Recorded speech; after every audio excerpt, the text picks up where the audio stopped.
જય શ્રી કૃષ્ણ, જય માતાજી. તો બસ તૈયાર થઈ અને હું નીકળી ગઈ લગ્નમાં જવા માટે. ધ્રુવેશભાઈ પણ તૈયાર થઈ ગયા છે. તો પહોંચી આવ્યા અમે લગ્નમાં. તો અત્યારે મામેરું આવ્યું હોય તો રિવાજ પ્રમાણે બધાને બતાવવાનું હોય કે મામેરામાં મામા શું લઈ આવ્યા હે. તો બધાને બતાવ્યું અને જેટલા પણ મહેમાન આવ્યા છે દરેકે દરેક મહેમાનની મહેમાનગતિ ખૂબ થાય છે. ચાય, દૂધ, પાણી, ઘણી બધી વસ્તુઓથી. અને જોવા જઈએ તો અમે લેડીઝોને કામ ઓછું હોય, વધારે પડતું જેન્ટ્સને જ હોય છે.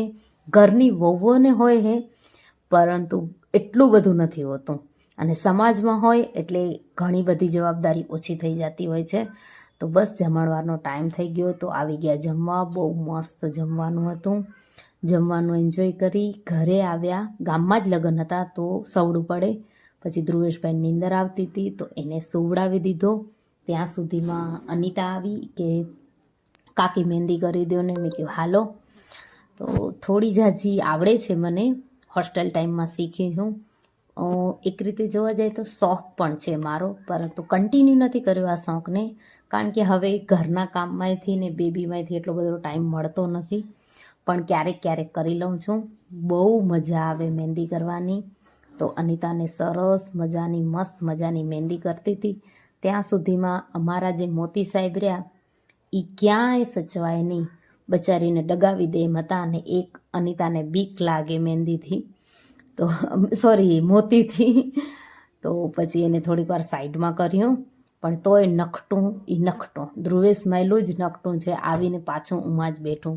બસ અનિતાની મહેંદી કમ્પ્લીટ થઈ ત્યાં સુધીમાં વરઘોડાનો ટાઈમ થઈ ગયો. તો આવી ગયા વરઘોડો જોવા માટે. ગામમાં સરસ મજાના વરઘોડો હતો. 2 દિવસે હતા. આગલા દિવસે 2 લાડાઓનો હતો, પાછલા દિવસે 1 લાડાનો હતો. તો ખૂબ મસ્ત મજા આવી. વરઘોડાને એન્જોય કર્યો.